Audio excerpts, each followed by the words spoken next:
আমার গোপুসোনা তো হঠাৎ ননিসোনার বাড়িতে গেলেন। তো এর কারণ কি? তো সম্পূর্ণ ভিডিওটি তোমরা দেখতে থাকো, ঠিক আছে? তো অবশ্যই জানতে পারবে তো কেন হঠাৎ গেলেন ননিসোনার বাড়িতে আমার গোপুসোনারা সবাই মিলে গেলেন। দেখতে থাকো সম্পূর্ণ ভিডিওটি। তো আমি মাতাজি বাড়ি যাব। তো ব্রহ্মচারী প্রভু আসছেন মায়াপুর ধাম থেকে, তো তার জন্যই যাচ্ছি ননিসোনার বাড়িতে। তো তোমাদের সম্পূর্ণ ভিডিওটা দেখাবো, সেখানে কীভাবে কোন ব্রহ্মচারী প্রভু এলেন, কী প্রসাদ হলো, সব কিছুই সেই ভিডিওতে দেখতে পাবে। তো তোমরা অবশ্যই ভিডিওগুলি দেখো। তো আমাদের বাড়ির সকলে মিলে গেলাম, আমার প্রভু, মেয়ে, আমার গোপুসোনা, রাইকিশোরী, গিরিসোনা সবাই গেল। তোমাদেরকেও দেখাবো সেই ভিডিও, অবশ্যই তোমরা পুরোটা দেখতে থাকো, ঠিক আছে? হরে কৃষ্ণা। আমি চলে এলাম মাতাজির বাড়িতে। যে আমার গোপুসোনা এসেছে, দেখো তোমাদের দেখাবো। এখানে গেলে যে মাতাজির বাড়ি চলে এসেছি। আগে ভিডিও করতে পারিনি কারণ বৃষ্টি ছিল, তো তার জন্য দেখাতে পারিনি।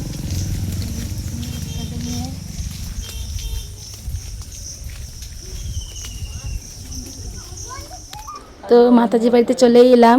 তো দেখো আমার গোপুসোনাদের আর এই কিশোরী আর ননিসোনা, গিরিসোনা সবাইকে দেখো কত সুন্দর লাগছে, তাই না? তো সবাই সেজে গুজে বসে গেছে তাদের সিংহাসনে। তো কতই না সুন্দর লাগছে। আর ননিসোনার তো এটা লীলা গোপুসোনাদের, তারা এখানেই আসতে চায়। তো গোপুসোনার বাড়িতে আসে, না হলে ননিসোনার বাড়িতে গোপুসোনা আসে, এইভাবে চলে যায়। তো এখানে মাতাজি এখানে আমান্য করছে, তো রান্না করে ফেলেছে মাতাজি। আমি একটু বাকি ছিল, আমি করছিলাম। তো বলতে বলতেই চলে এলেন মা প্রভু। তো সকাল সকাল চলে এসেছিলেন প্রভু, তো 9টার দিকেই পৌঁছে গেছেন মাতাজির বাড়িতে, সকাল 9টার দিকে। তো প্রভুই আনতে গেছিলেন আমার প্রভু, তো টোটো করে। তো প্রভু এলেন, এবার বরণ করা হবে।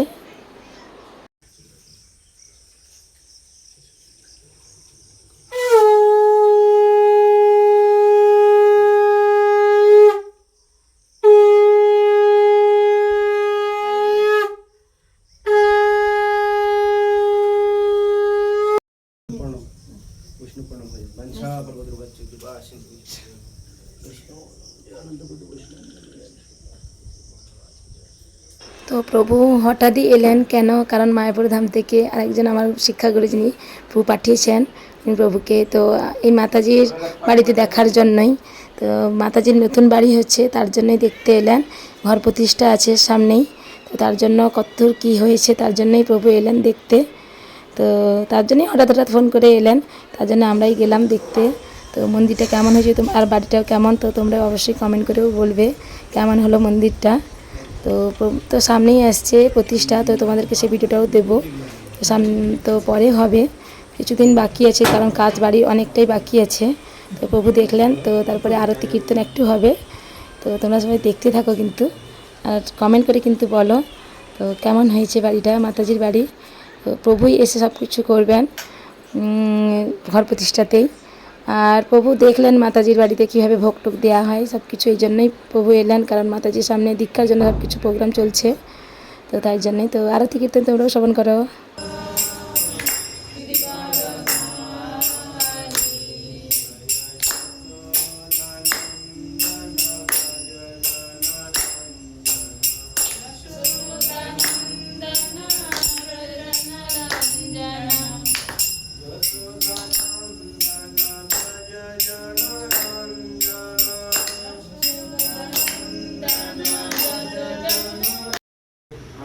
তাহলে ভগবানের জন্য কোনটা, তাই না? আগে ভগবানেরটা চিন্তা করতে হবে, এটাই ভগবান কৃষ্ণ।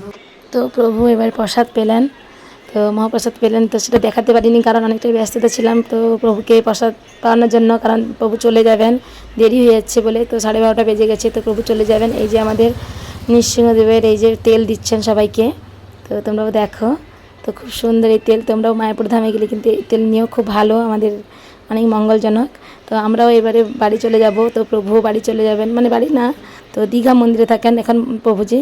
তো আমার প্রভু দিতে যাবে স্ট্যান্ডে, বাস স্ট্যান্ডে। তো আমরাও বাড়ি চলে যাব কিন্তু। তার গোপুসোনাদের কিন্তু দর্শন করে নিও। আর তো মাতাজির বাবার বাড়ি থেকেও গোপুসোনারা এসছে, এই যে দেখো। তো সবাইকে কত সুন্দর লাগছে, তাই না? তো কত গোপাল সোনা। তো ভিডিওটি আজ এই পর্যন্তই। তো তোমরা অবশ্যই কমেন্ট করে জানিও কেমন লাগলো। হরে কৃষ্ণ, রাধে রাধে।